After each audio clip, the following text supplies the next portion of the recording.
Jubilee Hills by ఎలక్షన్లు గంట గంట కీలకంగా మారిపోతున్నాయి. జూబ్లీహిల్స్ ఎన్నికల్లో 3 ప్రధాన పార్టీలైన వీఆర్ఎస్, కాంగ్రెస్, బీజేపీ ఒకానొకరు ప్రతి గల్లీలకు తిరిగి పెద్ద ఎత్తున ప్రచారాలు జరుపుతున్నారు. మనతో పాటు తెలంగాణ ఉద్యమ నాయకురాలు, సీనియర్ నేత మాధవి కర్ర గారు ఉన్నారు. ఒకసారి తనతో మాట్లాడదాం. ఏమంటారు దీని గురించి? అసలు ఇంతకు కాంగ్రెస్ గెలవబోతుందా ఏంటి, ఎట్లా జరగబోతుంది? జూబ్లీహిల్స్ ఎన్నిక 2-3 రోజులే ఉంది. ఏమంటున్నారు ఒకసారి మాట్లాడదాం. నమస్తే అండి. జోరు జోరుగా ఉంది, హ్యాపీ. ఇక హోరా హోరీ అన్నట్టు అన్ని పార్టీలు ఏకదాట ఎవరి పనులు వాళ్ళు చేసుకోవాలి. అంత బిజీగా ఉన్నారు. ఎవరెవరిని మందలేసేటట్టు అంత బిజీగా ఉన్నారు. అంటే మన అనుకున్న క్యాండిడేట్ ఖచ్చితంగా గెలవాలి. మన రిక్వెస్టింగ్ మనం చేసుకోవాలి. కాబట్టి ప్రతి ఒక్క ఇంటికి బాధ్యతగా చెప్తున్నాం, బొట్టు పెట్టి చెప్తున్నాం బాధ్యతగా. మనకైతే మన పథకాల గురించి చెప్పి మన పనులు, అభివృద్ధి పనులు ముందు ఏం చేస్తామనేది కూడా కాంగ్రెస్ గురించి విడమర్చి చెప్పి ఓటేయమని రిక్వెస్ట్ చేస్తున్నాం. బాధ్యతగా వేయాలి. రిక్వెస్ట్ అనే వర్డ్ కంటే వాళ్ళ బాధ్యతగా గుర్తు చేస్తున్నాను నేనైతే. అంతే కదా, మన గవర్నమెంట్లో ఉన్న పిల్లల్ని మనం గెలిపించుకుంటే మనకు కూడా పనులు అవుతాయి కదా. ఈ జూబ్లీహిల్స్ ప్రజలు ఎట్లుంటుందంటే మనకు పథకాలు అందాలంటే మనోడు కాంగ్రెస్ ఎమ్మెల్యే కావాలి కదా. కొన్ని రోడ్లు కానీ ఏది కానీ నిధులు తీసుకురావాలంటే ఎమ్మెల్యే ఉంటేనే అయితే కదా. ఏ కార్పొరేటర్ కూడా ఏం చేయలేదు, ఎమ్మెల్యే ఉంటేనే నిధులు వస్తాయి కదా. ఆయన కొట్లాడుతాడు కదా. ఎమ్మెల్యే, మినిస్టర్, సీఎం దగ్గర, సీఎం అక్కడ పైకి వెళ్ళి తీసుకురాగలుగుతాడు కదా. ఎమ్మెల్యేనే గెలబెట్టుకోకపోతే మనం ఏం చేస్తాం? రోడ్డు బాగాలేదన్నా ఎవడేం చేయడు, మోరి బాగాలేదని ఎవరు.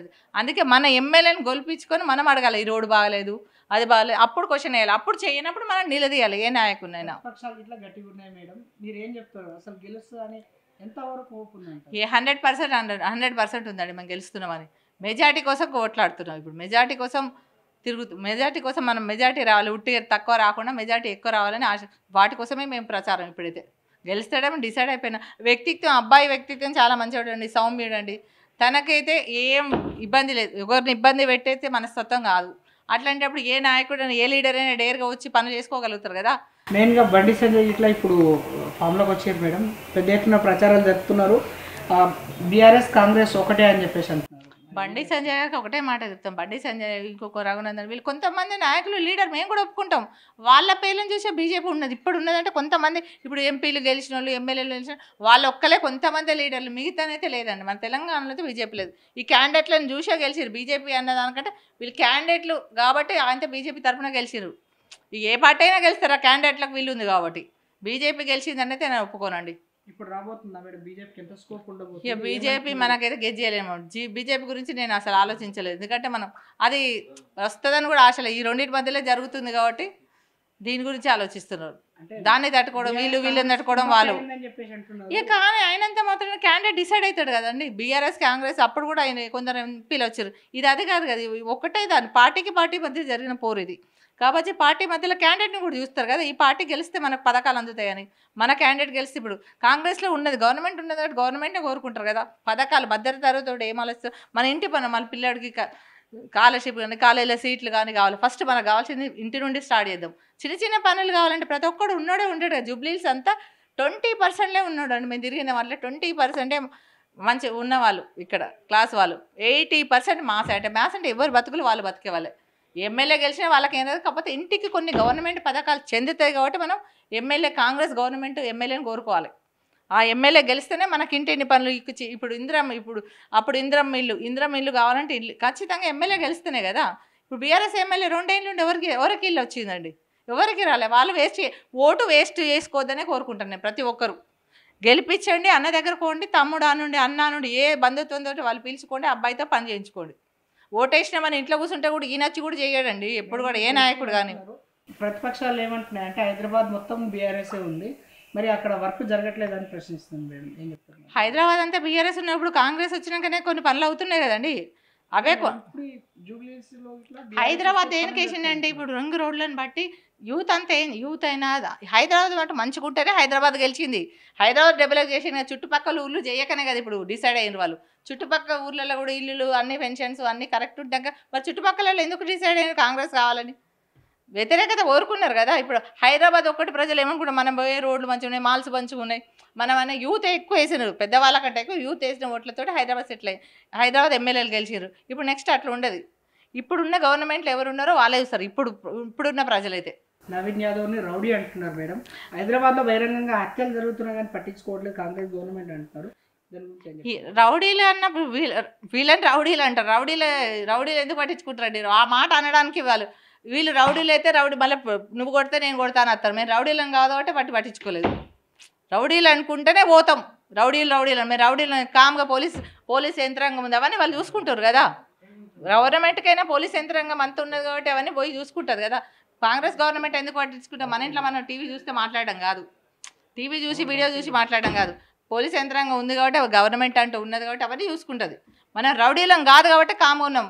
సైలెంట్గా గవర్నమెంటే చూసుకుంటే డిపార్ట్మెంట్స్ ఉన్నాయి అవన్నీ మన దాకా ఎందుకు అనేట్టే ఆగిపోయారు కదా వీళ్ళు.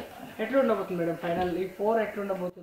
హోరా ఊరింది ఖచ్చితంగా. మనం గెలుస్తుందా లేకపోతే పలుకుబడి పైసలు అనేది ఉండదబ్బా. చూసి గెలుస్తుందా? మా క్యాండిడేట్ని చూసి గెలిస్తే కాంగ్రెస్ పార్టీ అభివృద్ధిని బట్టి గెలుస్తుంది. ఇప్పుడైతే ప్రజెంట్ క్యాండిడేట్కి ఒకసారి అవకాశం ఇద్దాం. యూత్ బీఆర్ఎస్ అభివృద్ధి చేయలేదంటారా? బీసీ ఇప్పుడు మా కాంగ్రెస్ గవర్నమెంట్ ఏది బీసీ నినాదాన్ని తీసుకొచ్చినాం, మేమే తీసుకొచ్చినాం. దానికి బీసీ అతనికే ఓటు ఇచ్చినాం. ఆ నిదానాన్ని నిలబెట్టుకోవాలంటే అందరూ బీసీలందరూ ఒకటి కావాలి. ఏ జిల్లాలో ఉన్నా బీసీలందరూ ఒక్కటైతేనే ఈ అబ్బాయి గెలవగలుగుతాడు. మనం బీసీలో ఫస్ట్ గెలిపించుకోవాలి. మనం ఇచ్చిన దానికి మనం నిలబెట్టుకోవాలని ప్రతి ఒక్క బీసీ ఓటేలా ఇతర పార్టీలు వాళ్ళు కూడా పార్టీ బీసీలో అందరం సపోర్ట్ చేసినాం. అన్ని పార్టీలలో కూడా సపోర్ట్ చేసినాం. ఇప్పుడు రెడ్డి ఒకరు, కమ్మ ఒకరు, ఈయన ఒక్కడే బీసీ. అన్ని పార్టీలు బీసీ అంటారు. ఇక్కడే ఒక్కరు గెలిపించి చూడపండి బీసీ అనేది ఒకటైపోతుంది కదా. నిరుద్యోగులు ప్రభుత్వానికి వ్యతిరేకంగా ఉన్నారు మేడం, వాళ్ళకి ఏం చెప్పారు? ఎందుకండి 70,000 మందికి జాబులు వచ్చినాయి కదండి. మళ్ళీ నిరుద్యోగులు వేరుతారు. ఒకటేసారి మొత్తం 5,000 మందికి ఇస్తారా ఏంది? ఏ గవర్నమెంట్ ఇచ్చిందని కొంచెం అప్పటికైనా ఇప్పుడు కొంతమందికి అయితే వచ్చినాయి కదా. ఏ ఆఫీసర్ గ్రూప్ 1 గ్రూప్ ఇవన్నీ అయితే వచ్చినాయి కదండి. చూసి కూడా మనం మాట్లాడేది. రిలీజ్ చేసిన నోటిఫికేషన్లో కాంగ్రెస్ ప్రభుత్వం ఇచ్చి వాళ్ళ పేరు చెప్పుకుంటుంది అంటున్నారు. మరి వాళ్ళు ఎందుకు అప్పుడు బయట పెట్టలేదు? కాంగ్రెస్ ప్రభుత్వం ఇచ్చినప్పుడు అవే అప్పుడు అన్ని రిలీజ్ టకటక చేయాలి. ఎందుకు ఆపిరు మరి? ఇప్పుడు అవి నేను ఇచ్చిన అంటే ఒక జీవ ఇవ్వాలి కాదు కదా. నెలలు టైం పడుతుంది కదా. ఇప్పుడు వీళ్ళు కొన్ని జీవులు ముందు ఉన్నాయి. పనులు కావాలి. ప్రభుత్వం ఏర్పడిన తర్వాత సంవత్సరానికి 2 లక్షల ఉద్యోగాలు ఇస్తున్నది. దాని గురించి అంటే ప్రభుత్వం ఇప్పటి వరకు దాన్ని ఊసేలేదని 70,000 మంది అన్నారు. ఇంకా 130,000 కదండి మనకి. 70,000 ఇంకా 30 కంప్లీట్ అవుతాయి ఈ మధ్యలో. ఇంకా 3 సంవత్సరాలు. అది నీకు తెలుసా నాకు తెలుసా? వాళ్ళు ఎన్నో చెప్తారు. వాళ్ళు చెప్పిన మాటలు వింటారు. వాళ్ళ గవర్నమెంట్ అయినప్పుడు ఆ గవర్నమెంట్ మాటలు ఎట్లా వింటారో ఈ గవర్నమెంట్ కూడా వినాలి కదా. ఎన్ని నోటిఫికేషన్ నాకంటే ఎక్కువ నీకే తెలిసి ఉంటాయి. యూత్గా నాకంటే ఎక్కువ నువ్వు అడిగే క్వశ్చన్కి నీకే తెలిసి ఉంటాయి. మన మనస్సాక్షి అంటూ ఉంటుంది. ఎవరికి ఏం పనులైనా ఎవరు ఇంట్లో జాబ్ వచ్చింది అనేది ఉంటుంది. నేను చూడలేదు కాబట్టి దాని గురించి మాట్లాడలేకపోతున్నాను.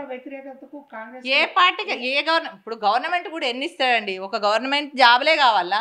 ఎన్ని లేవండి? సాఫ్ట్వేర్ చేసుకుంటే రకరకాల మరీ ఏ గవర్నమెంట్ మీద కూడా నిందించకూడదు. యూత్ కూడా కొంతమందికే జాబులు ఇవ్వగలుగుతాడు. మొత్తం గవర్నమెంట్కి ఇస్తుంటే ఇంటింటికి 4 ఇచ్చినాక గవర్నమెంట్ కాదు ఆయన. అసలు గవర్నమెంటే ఉండదు. అందరం ఇంట్లో కూర్చొని ఎవరి జాబులు వాళ్ళు చేసుకోవాలి. ఇప్పుడు ఎందుకు వచ్చింది సాఫ్ట్వేర్ అని? ఇప్పుడు అది ఉంటుంది కదా. ఏదైనా కదా అంతే కదేమో. మీకే తెలుసు కదా. దానికి జాబులు అయితే ఎవ్వరు ఇవ్వలేదు. ఏ గవర్నమెంట్ ఇవ్వలేదు. ఇక ముందు గవర్నమెంట్ కూడా ఇవ్వలేదు. ఇంటికి ఒకటి వస్తాను. 4 ఇళ్ళు నలుగురు ఉన్న ఒక ఫ్యామిలీ ఒక్కరు గవర్నమెంట్ ఇచ్చింటే సంతోషపడాలి. ఇంటికి 4 అంటే పంచిపెట్టేది కాదు కదా ఇది. దానికి చదువు చూస్తారు, అన్నీ చూస్తారు కదా. పాలసీగా చూస్తారు కదా.